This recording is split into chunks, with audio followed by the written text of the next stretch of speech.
खुलुमबाय स्टुडिय'आव उदांस्रि मुसाहारि ब्रह्मपुर एफआरसि बानजाय आफादा खुंगा 4थि बोसोरारि दमासि फोरबो फालिदों।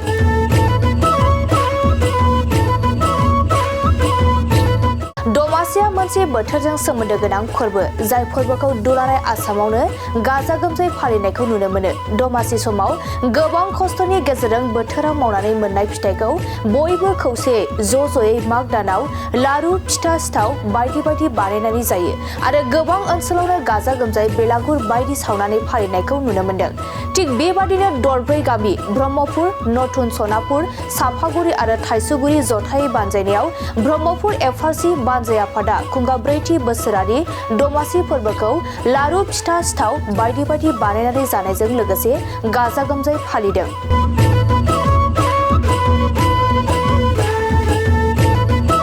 बे खुंगा 4थि बोसोरारि दमासि फोरबो फालिनाय हाबाफारि बायदियै मुलुग मोजांनि थाखाय जैग होनाय जायो आरो नैथि हाबाफारि बायदियै खाम, सिफुं, जथा, बर'नि दामजु आरो फिथा सिथावनि सावगारि थानाय गोथार फिरफिलाखौ बिरहोयो। लोगोसे फरायनाय बिथिङाव फरायसा फरायसुलिफोरखौ जौगानायखौ नायनानै थुनलाइयारि बादायलायनायबो लाफानाय जादों होनना फोरमायदों। बे हाबाफारियाव आलासि महरै अरुणाचल प्रदेश शुटिं बल एस'सिएशननि आफादगिरि टकु तालुक बिथाङा बाहागो लायो। बिथांजों लोगोसे दरब्रै गामिनि रायजो राजाफोरा बाहागो लानायखौ नुनो मोननाय जादों। जोंनि नैबे ब्रह्मपुर एफआरसिनि आन्दाराव जोङो गंब्रै गामि जेरैहाय ब्रह्मपुर, सापागुरि, नथुन सनापुर, थाइसुगुरि। जोंनि हाबाफारिया बेनो जों गोदो गोदायनिफ्रायनो जोङो ब्रह्म समाजाव जोनोम जानाय हिसाबै जों बेलागुर फोरबोआव माखासे प्रग्राम लादों। गिबिसिन प्रग्रामा जोंना इसोरखौ मान होनाय, जोङो जयग लादों। जों जयग होनानै इसोरनाव जोङो फोरमायनायजों लोगोसे बोर बिदों जाहाथे जोंनि दमासि फोरबोआव जोंनि दरब्रै गामिनि साफ्रोमबो फिसा फिसौ फरायसा फरायसुलि बा इयुन जेनेरेसन गासैबो सुबुंफ्रा गोथार देहा गोथार सावस्रि लानानै जोंनि बे फोरबोखौ खुंफुंनो हानाय बायदि इसोरनाव जोङो दहाय फुङाव बोर बिबाय आरो नैथियाव जोङो गोथार मोनसे फिरफिला बिरहोबाय। बे फिरफिलायाव जोंहा मोनसे गाब दं। जेरैहाय गोदो जोंनि आबै आजौआ बर' समाजा जेरै दमासि फोरबोफोरखौ सिफुं, सेरजा, खाम बेफोरजों जथा आरो बे गाहायाव जोङो सिथाव होदों पिकचार सिथाव फिथा लारु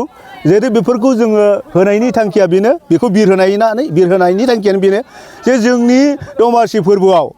गोदोनिफ्रायनो खाम, सिफुं, जथा, सेरजा आरो दमासियाव जानाय जोंनि खायद आबै आजौ होलांनाय बे सौराय फिथा बेखौ जों होनानै जों मान होनानै जोङो दरब्रै गामिजों दहाय नैथि हाबाफारियाव जोङो गोथार फिरफिलाखौ जोङो बेखेवनाय जादों आरो बिनिफ्राय जों दा थामथि हाबाफारियाव जों फैगासिनो दङ। जोङो 12 बाजियाव जोंहा आलासि दङ।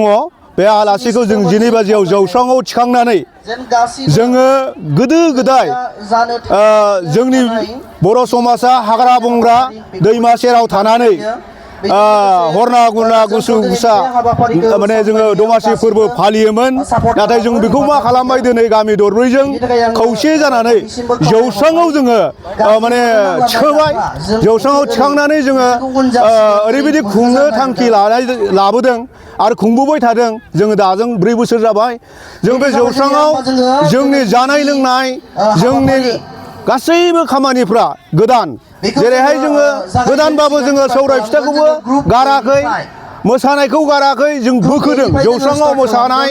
जौस्राङाव रंजानाय, जौस्राङाव मेथाइ खननाय बेबायदिनो जोङो जोंनि इयुन जेनेरेसनफोरखौ जोङो फरायनाय बिथिंफ्राव जेरैहाय सोंगाब सोंनाय, कुइज कम्पिटिसन बादायलायनाय बेबायदिनो खन्थाइ आवरायनाय, सल' फरायनाय बायदि बायदि बिथिं हाबाफारिखौ जोङो दरब्रै गामिनि फरायफुबाय थानाय जोंनि इयुन जोलैखौ जोङो बादायलायनाय हाबाफारियाव लांनानै जों गोजौआव थिखोबोदों। दा जोङो बेखिनि हाबाफारि जोङो बिनि थाखाय जोङो बे कालसारखौबो जों लांफादों आरो गुबैथार जोंनि खुंनाय हाबाफारिया दरब्रै गामिजों जोंहा मोनसे आसाम सरकारनि सिङाव थानाय गंसे सनापुर पन्सायतआव गासै 18टा एफआरसि दङ। बेयावनो जों गिबिसिन जोङो मोनसे एफआरसि दरब्रै गामिजों जों दाजानाय। बेनिखायनो जों बेयाव जोंहा दरब्रै गामिजों जोंनि हाफ्रा मिलायलायो बेनिखायनो हा सिमा जोंनि रायजो जानाय हाबा बस कास जों आदर्श गोदोनिफ्राय थाबोनाय हिसाबै जोङो इतिमध्य जोङो बेखौ जोंनि गासैबो रायजो जानाय हाबाफारि बेफोरखौ जोङो खौसेयै जोङो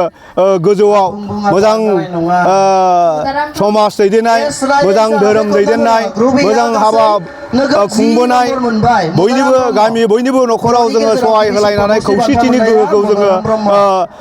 देखायबोनो थाखाय आरो देखायबोबाय थादोंबो बेबायदिनि थाखाय जों थांखिखौ जोङो बे हाबाफारिखौ जों लादों दा जोङो बेबायदिनो जोङो दरब्रै गामिनि हाबा बस कासखौबो जोङो आबै आजौनि नेम बायदिनिफ्राय एसे बोखोसिननानै जोङो स्टेन्डार्डसो जों खुंबोगासिनो दङ बे हाबाफारिखौनो जोङो एंगारनो हायै बायदि जानानै दिनै फैयै फैयै ब्रैथिबार जोङो बे हाबाफारि थांखिखौ जोङो मावफुंनो जों दिनैबो थांखि लादों दा मावलांबाय थागोनबो बिनि थाखाय नोगोद 10 नम्बर मोनबाय ग्रुप बि आ मा होनदोंमोन दानिया ग्रुप सि दिन्थिफुंनोथ' जोङो थांखि लागासिनो दङ जों दा जों सोलोंगासिनो दं ब्रैथिबार जाबाय जोङो ओरैबायदि दिन्थिफुंनो सानदों जोंनिफ्रायनो जोङो बे गामि दरब्रैनिफ्रायनो जाहाथे जोंनि मावनानै जानाय आदर्श जोंनि माखासे हाबा खुंनाय गामियाव बिहामजो लायनाय बेफोरनि आदर्श बेफोरखौ जों साबना हामना खालामनो सानदों जोंनि बेलागुर फोरबो बैसागु फोरबो जों बेफोरखौ जोङो आगुनिख्रुइ जों गोजौ थाखोआव जोङो दिन्थिफुंनो थाखाय जोङो थांखि लागासिनो दं नंखायनो जों दा बर्थमान ब्रैथि आगान सुरनायाव जोङो लासै लासै सोलोंबोनाय बायदि जादों दा इसोरनि अननायाव रायजोफोरनि दरब्रै गामिनि रायजो राजा आइ आफाफोरनि अननायाव फरायसा फरायसुलिफोरनि नाजानायाव जों सानसे निस्सय इसोरा अनोबा जोङो साक्सेस जागोन जोंनि सिमांफ्रा नंगौ जों खौसेथि गोहोजों जों अनलायनायजों मान सनमान डिसिप्लिनजों जोङो दरब्रै गामिजों रुजु रुमाय जोंनि जेन बे हालामनि रायजो राजाफ्रा आलो गोजोनै जेन सान्थि रायजो जानो हायो सान्थि जोंनि फेस्टिभेलखौ खुंनो हायो सान्थि जोंनि मावनो गोनां जों जेनेबा न'खराव बिहामजो लायनो गोनां बेफोरखौ मोजां खुंनो हायो सोरनिबा रुंसारि जानाय बसफोरखौ जों मोजां आदर्श खुंनो हायो बिनि थाखाय जों खौसेथिनि बेन्दोंखौ गोरा खालामगासिनो दं आरो जोंनि नाजानाया बे सासे महरै अल अरुणाचल प्रदेशनि फुटबल एस'सिएशननि प्रेसिडेन्ट थाकु तालुक मानगोनां बिथाङा इतिमध्य आसामाव सफैखाबाय बिथाङा गेवलां मेलाव गाखोफैगोन आरो नैथियाव जोंहा अरुणाचल प्रदेशनि दैमुक इउनिभार्सिटिनि सिकिउरिटि अफिसार गाहाय बादोल टिसि बे बिथाङाबो दा सफैनानै दं खाथियाव बे गाहाय आलासि बिथांमोना अलरेडि जोंनि थाखाय जोंनि इनभाइटआव रेडि जानानै फैखाबाय बिथांमोना सफैखासिगोन आरो बेजोंनो लोगोसे जोंहा नैबे हलेंगि एरियानि अरुणाचल हलेंगि एरियानि जोंहा सानैसो गाहाय आलासि दंबावो जोंहा बे बिथाङाबो सफैगोन बेबायदिनो जोंहा माखासे आलासि दंबावो बे प्रग्रामाव थाखानाय बायदि आलासिया जोंनो मेसेज होदों जे गासैबो एबसेन्ट जायालासेनो सफैनो हानाय जों दा मेसेजखौ मोन्दों आरो दा बेखिनिखौनो जोङो फोरमायबाय।